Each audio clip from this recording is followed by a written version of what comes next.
ये है आपका channel bridge civil service classes और हम लोग कर रहे हैं बीपीएससी 69वीं के स्पेशल सीरीज को। अगर आप पिछले कुछ एग्जाम्स को देखेंगे, चाहे वो बीपीएससी का हो या अन्य कोई भी स्टेट पीसीएस का, तो वहाँ आपको देखने को मिलेगा कि संविधान संशोधन से बड़े मात्रा में प्रश्न बने हैं। फ्रेंड्स, अगर आप भी कर रहे हैं स्टेट पीसीएस, यूपीएससी, बीपीएससी या इस तरह के किसी अन्य एग्जाम की तैयारी, तो कर लीजिए चैनल को सब्सक्राइब। हम करेंगे आपके प्रिपरेशन को और भी बेहतर बनाने का प्रयास। आज के वीडियो को शुरू करते हैं इस महत्वपूर्ण फैक्ट्स के साथ, जिसमें पहला है, हम लोगों ने संविधान को स्वीकार किया था 26 नवंबर 1949 को, जबकि यह पूरी तरह से लागू हुआ था 26 जनवरी 1950 को। अब ये बात फ्रेंड्स याद रखिएगा कि 26 नवंबर 1949 को पहली बार हमारे यहाँ संविधान काम करने लगे थे, अर्थात कुछ अनुच्छेद जो है संविधान के वो काम करना प्रारंभ कर दिए थे। तो हम लोग फर्स्ट टाइम इसी दिन अपना लिए थे, इसलिए 26 नवंबर 1949 को संविधान दिवस के रूप में मनाते हैं। प्रियम्बल यानी प्रस्तावना जो है हमारा, वो 22 जनवरी 1947 को पास हुआ था, जबकि राष्ट्रीय झंडे को स्वीकार किया गया था 22 जुलाई 1947 को। नेशनल सॉन्ग जो हमारा वंदे मातरम है, इसको 24 जनवरी 1950 को स्वीकार किया गया। तो नेशनल अंथेम जो हमारा जन गण मन है, इसे अडॉप्ट किया गया था 24 जनवरी 1950 को। तो ये वो बेसिक की फैक्ट्स है जो हमें पता होना चाहिए। अब जो रिसेंट के अमेंडमेंट्स है, जिसके एग्जाम में आने के बहुत ज़्यादा चांसेस दिखते हैं, इनको एक बार देख लिया जाए। सबसे पहला 101वां, जो मैं बार बार क्लास में भी चर्चा करता हूँ, 101 या 101वां संविधान संशोधन जो है एक्ट 2016, इसके नाम से इसको जानते हैं। ये जीएसटी से जुड़ा हुआ है। 130वां जो कॉन्स्टिट्यूशनल अमेंडमेंट एक्ट है, जो 2019 में लाया गया, रिजर्वेशन से जुड़ा हुआ है, इकोनॉमिकली वीकर सेक्शन के रिजर्वेशन से, यानी ईडब्ल्यूएस से। 10% जो रिजर्वेशन है वो ईडब्ल्यूएस को मिला है सेंट्रल गवर्नमेंट और प्राइवेट संस्थानों में, जो शैक्षणिक संस्थान है वहाँ पढ़ने के लिए, और केंद्र सरकार के जो जॉब होंगे उसमें भी 10% रिविजन्स है, 10% रिजर्वेशन है ईडब्ल्यूएस के लिए। अब अगर ये पूछे कि इसका संबंध संविधान के किस अनुच्छेद से है, तो 3 अनुच्छेद के साथ इसका संबंध बनता है। एक तो है आर्टिकल 46, जिसका मैंडेट करके सरकार ने बताया कि इसके तहत इन्होंने ये प्लान किया है। तो आर्टिकल 46 जो है ये गवर्नमेंट को ये बताता है कि गवर्नमेंट जो है वो शैक्षणिक और जो भी आर्थिक इंटरेस्ट के लिए, वीकर सेक्शन के लिए, कमजोर वर्ग के लिए कार्य करेगा। इसका वर्णन अनुच्छेद 46 में है। तो वहीं अनुच्छेद 15 का 6 ये बताता है कि शिक्षा में, और 16 का 6 कार्य में लोगों के भागीदारी को सुनिश्चित करने का, यानी कि सभी की भागीदारी हो, इसको सुनिश्चित करने का कार्य करती है। तो ये वो अनुच्छेद है जो हमें याद रखना है, जिसका 130वें संविधान संशोधन के साथ संबंध है। अब कुछ और संविधान संशोधन हम लोग देख लेते हैं जो रिसेंट्स में आए हुए हैं। 104वां संविधान संशोधन, यहाँ से हम लोग कुछ प्रश्न के रूप में देखते हैं। 10 प्रश्न आपके साथ करेंगे और इसमें आपको कुछ इम्पोर्टेंट कंटेंट्स भी अवेलेबल कराते रहेंगे। 104वां संविधान संशोधन अधिनियम 2019 जो SC/ST के सीट को लोकसभा और राज्य विधानसभा में अगले 10 साल के लिए बढ़ाने का बात कर रहा है। तो ये क्या है, तो आपको ये जान लेना है कि जो हम लोग का 104वां संवैधानिक संशोधन अधिनियम आया, उसमें अगले 10 साल के लिए SC/ST का जो सीट आरक्षित होता है लोकसभा और राज्य विधानसभा में, उसको बढ़ा दिया गया, जबकि एंग्लो इंडियन के सीट को समाप्त कर दिया गया। तो एंग्लो इंडियन के सीट को समाप्त कर दिया गया है। ये जो कॉन्स्टिट्यूशनल अमेंडमेंट होते रहे हैं रिजर्वेशन के सीट को बढ़ाने के लिए, ये 8वें अमेंडमेंट यानी कि संविधान संशोधन 1959 में था। फिर 23वें संविधान संशोधन 1969 में, यानी कि प्रत्येक 10-10 वर्ष पे अमेंड करके इनके जो नेक्स्ट रिव्यू का टाइम है इसको बढ़ा दिया गया है। तो अभी 2019 में भी 104वें संविधान संशोधन के तहत बढ़ा करके अब इसे 25 जनवरी 2030 तक के लिए कर दिया गया है, यानी कि अब 25 जनवरी 2030 को इसके बारे में आगे निर्णय लिया जाएगा। और एक चीज़ याद रखिएगा कि एंग्लो इंडियन जो रिजर्व होता था लोकसभा के लिए, वो हटा दिया गया है। तो ये थे वो 104वां संविधान संशोधन जो हम लोगों ने देखा। आगे मैं संविधान संशोधन से जुड़े 10 प्रश्न भी आपको कराऊंगा, लेकिन उसके पहले रिसेंट के अमेंडमेंट्स में और कुछ देख लेते हैं। जैसे कि 102 102 कॉन्स्टिट्यूशनल अमेंडमेंट एक्ट जो कि 2018 में आया, ये national commission for backward classes के लिए था, अर्थात पिछड़े वर्ग के लिए जो राष्ट्रीय आयोग बना। अब फ्रेंड, आपने पॉलिटी के क्लास में किया था अनुच्छेद 338, आप जानते होंगे इसके बारे में। अनुच्छेद 338 जो है ये राष्ट्रीय जाति और जनजातियों के लिए था, जो बाद में अलग होकर के 338 का क जातियों के लिए 338 जातियों के लिए रह गया, जबकि 338 का क जो है वो अनुसूचित जनजातियों के लिए बना। 102वें संविधान संशोधन के तहत 2018 में 338 के बी क्लॉज यानी ख को ला करके इसके अंतर्गत पिछड़े वर्ग को रखा गया। इसी तरह से 105वां जो संविधान संशोधन अधिनियम है, ये 102 ऊपर जो भी हम लोगों ने किया, इसी अमेंडमेंट में और कुछ बदलाव को ऐड करता है और कुछ बदलाव को जोड़ता है। तो ये जो 102 अमेंडमेंट एक्ट हुआ था, इसमें हम लोगों ने देखा था कि बैकवर्ड क्लास के लिए भी अलग से आर्टिकल 338B के तहत संस्था बनाया गया। तो 5वें में क्या अमेंड किया गया? ये 5वें में संशोधन किया गया कि राज्य को ये शक्ति दी गई कि वो डिसाइड कर सकता है कि उसके यहाँ बैकवर्ड क्लास क्या है, और फिर वो उसे 338B के तहत या 338 ख के तहत जोड़ सकता है। यानी 338 रह गया राष्ट्रीय अनुसूचित जाति के लिए, 338 का दो पार्ट में बटा, तो 338 का क अनुसूचित जाति के लिए, ख अनुसूचित जनजाति के लिए, और 338 रह गया राष्ट्रीय अनुसूचित जाति के लिए, 338 का क जनजाति के लिए, और जबकि ख पिछड़े वर्ग के लिए। अब यहाँ से क्वेश्चन शुरू हो गया, संविधान का कौन सा भाग संविधान में संशोधन और उसकी प्रक्रिया से संबंधित है? तो ये भाग 20 है, और अगर अनुच्छेद पूछता तो ये अनुच्छेद 368 होता है, यानी 368 होता है।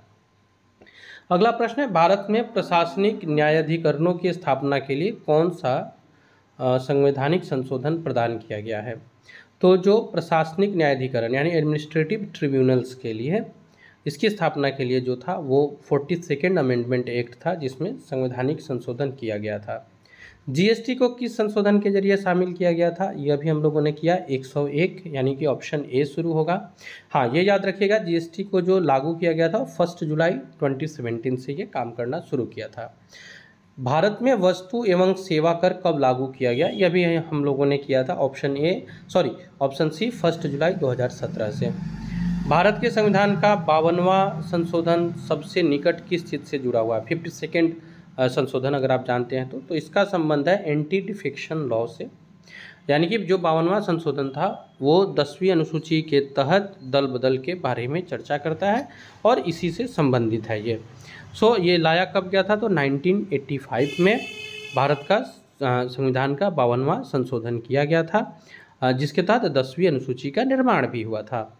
74वें संविधान संशोधन अधिनियम ने किस भाग को जोड़कर नगर पालिकाओं को संवैधानिक मान्यता प्रदान की थी? तो ये हम लोगों ने देखा था कि अनुसूची भी इसके लिए अलग से बना था, और 74वें संविधान संशोधन अधिनियम में नगर के लिए और गांव के लिए, जैसे गांव के लिए 9 था, नगर के लिए 9A लाया गया था।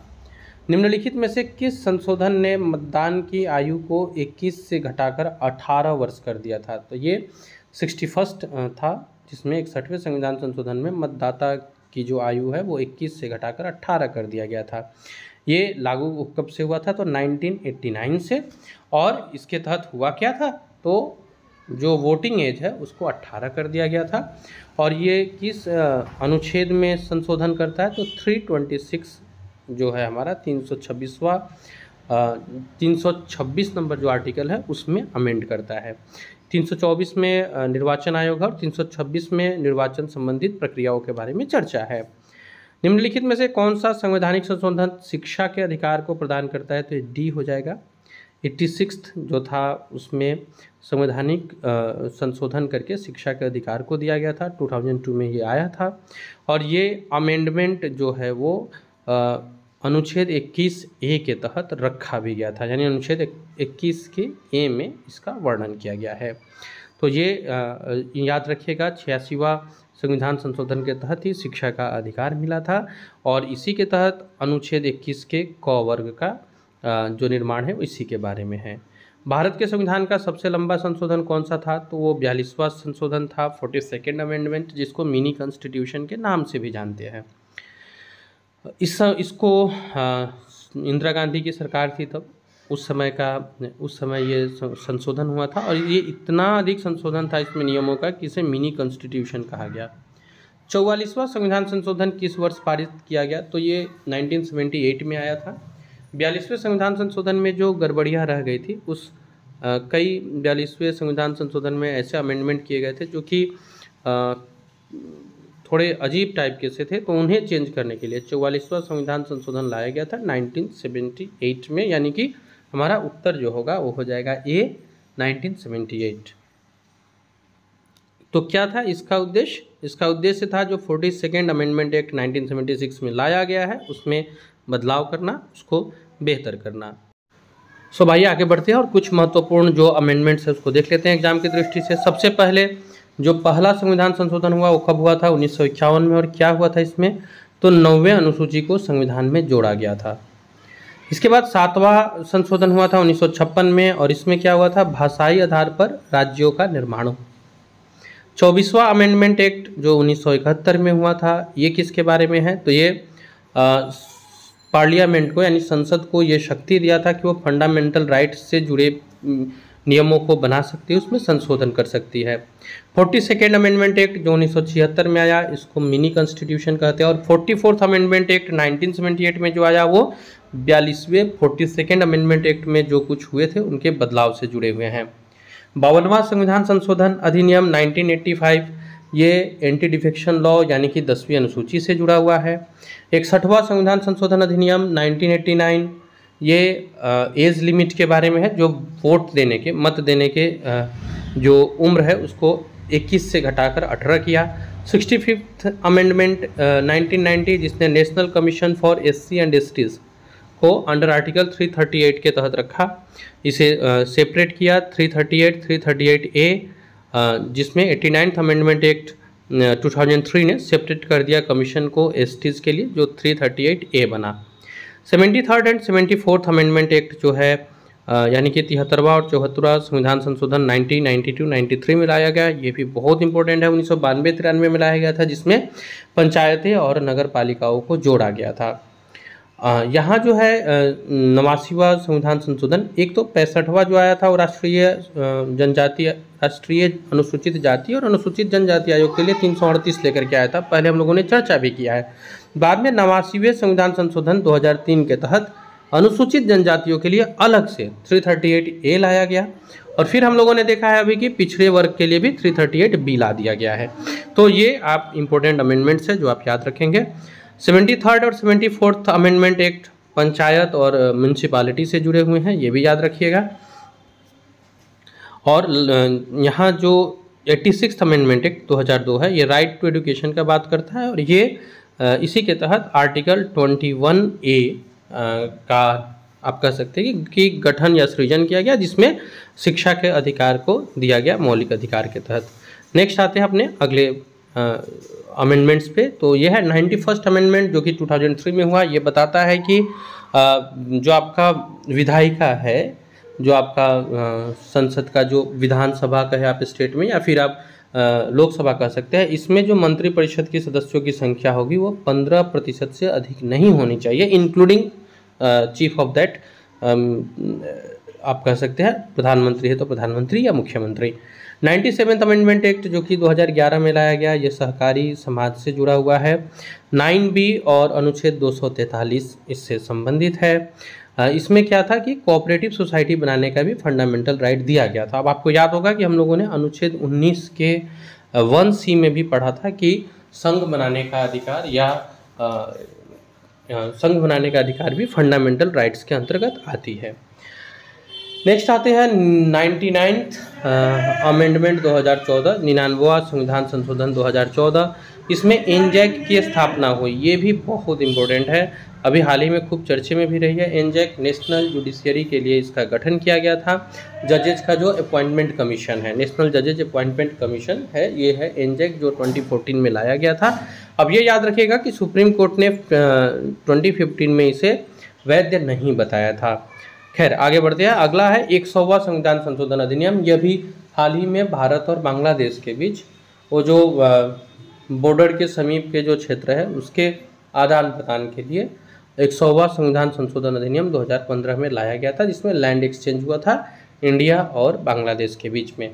तो ये इम्पोर्टेंट अमेंडमेंट्स थे जो हमारे एग्ज़ाम के लिए है बहुत ज़रूरी। ये अगर हम लोग अगर पूरे ही अमेंडमेंट्स को याद करना चाहे फ्रेंड्स तो वो संभव नहीं है, और अब तो बिल्कुल भी नहीं, क्योंकि एग्ज़ाम एकदम सामने है। तो ऐसे में हम लोगों ने चुन करके लाया थे वो इम्पोर्टेंट अमेंडमेंट्स जो कि एग्ज़ाम में पूछे जाने की संभावना है। इसके ऊपर हम लोगों ने चर्चा किया और इसके ऊपर हम लोगों ने बात किया। 2-4 और जो अमेंडमेंट्स है जो आपको देख लेने चाहिए, एक बार उस पर भी नज़र डाल लेते हैं। जैसे कि 21वां अमेंडमेंट 1967, ये भाषा से जुड़ा हुआ है। सिंधी लैंग्वेज को जोड़ा गया था 8वें अनुसूची में। तो मूलतः जो 14 था, अब सिंधी लैंग्वेज जोड़ा गया तो ये 15 पे आ गया। 71वें अमेंडमेंट एक्ट 1992, इसमें कोंकणी, मणिपुर और नेपाली को जोड़ा गया था। तो 16, 17 और 18 कोंकणी, मणिपुरी और नेपाली लैंग्वेज को जोड़ने के बाद, यानी 71वें संविधान संशोधन के बाद 18 भाषा हो गए। जबकि जो 92nd अमेंडमेंट था 2003 का, इसमें बोडो, डोंगरी, मैथिली और संथाली भाषा को जोड़ा गया था संविधान में। तो अब 19, 20, 21, 22 यानी बोडो 19, डोगरी 20, मैथिली 21 और संथाली 22। तो ये टोटल 22 भाषा है जो अभी वर्तमान में 8वें अनुसूची के अंतर्गत आते हैं। बिहार से एक भाषा है फ्रेंड, याद रखिएगा, ये है मैथिली।